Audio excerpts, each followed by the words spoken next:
Today, first, I'd just like to extend a special thank you to all the commission members. Of course, a special thank you to Bailey Nurseries. It's unbelievable the time and energy that you put into this. It's wonderful. And then, of course, a special thank you to Ping Lim for all of the energy that he put into this and the time and the trouble. When he speaks about this rose as his baby, I understand it has been 9 years through time and testing, and there were many roses that didn't survive the process, but this one is one that survived and is beautiful and is unique for Minnesota. So many, many thanks. And thanks to all of you for being here today. I'd like to tell you that the reason that I'm here today, although in part because of the rose that is being honored today and unveiled, was designed for the celebration and to commemorate the Capitol building, but also because I think that this rose is unique. This rose, as I have come to understand the development of this rose and the richness of this rose, it is so much like the people of Minnesota. This rose is strong, it's hardy, it is staunchly resistant to adversity, and the rose is beautiful from the inside out. So I am so honored to be able to be seated by this wonderful hybridizer who did such a marvelous job with a rose that is going to be with us for many, many years to come. As part of Minnesota's 100 Years of Statehood celebration, a newly planted flower-shaped garden decorates the Capitol Mall, with a specially hybridized rose atop. The Centennial rose, created by Bailey's Nurseries of Newport, sits in the spiraling flower bed with other roses with names like Little Mischief, Funny Face, and Last Tango, although the garden's landscape architect assures us there is no connection between choosing Little Mischief and the legislators at the Capitol. I didn't do that purposely. I chose that rose because it's my favorite. It's a beautiful little low-growing rose with darling little flowers, and it just blooms and blooms and blooms and blooms. And even when you cut it to bring it in the house for the dinner table, it just lasts forever. So I chose Little Mischief just because it was a favorite of mine. Originally, an idea was presented to Bailey's to have all 87 Minnesota counties donate a plant from their area to create a Centennial garden.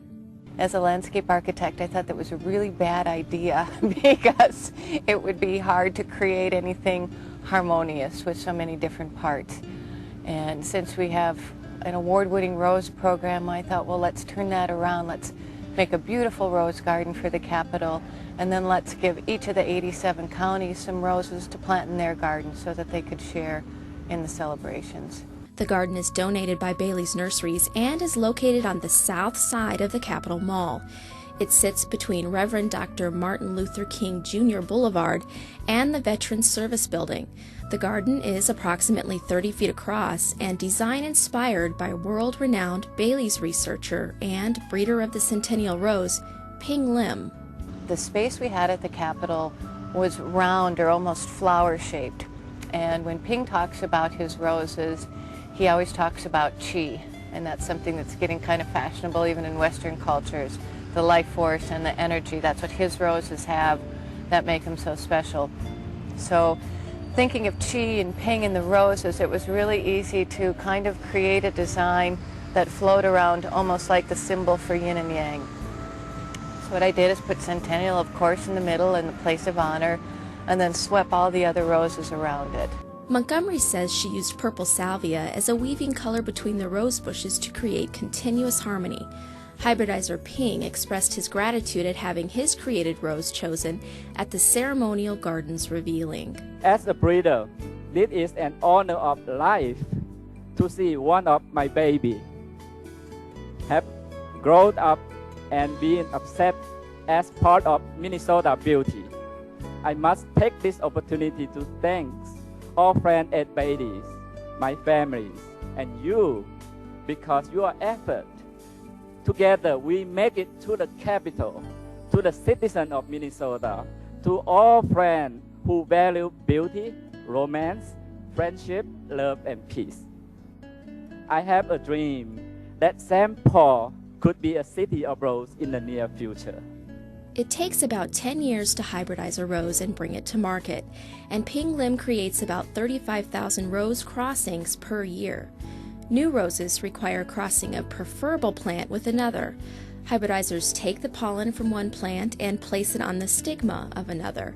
Then they wait for those rose hips to swell and ripen and open the hip to remove the seeds. And out of that comes, many thousand seeds. Those seeds are planted out, and then we do everything we can to introduce disease. And that sounds absolutely crazy, but we do that in order to weed out any plants that might be susceptible right away. Once the plants are tested for a number of years in Oregon, they are sent to be tested across the country, including Minnesota, and also around the world. When Bailey's sees that the roses have met their requirements of hardiness and performance, they begin to propagate the plants. To find out if your local grower will have the Centennial rose available, you can visit EasyEleganceRoses.com and type in your zip code. Easy Elegance roses are developed without pesticides or herbicides. Again, the website is EasyEleganceRoses.com.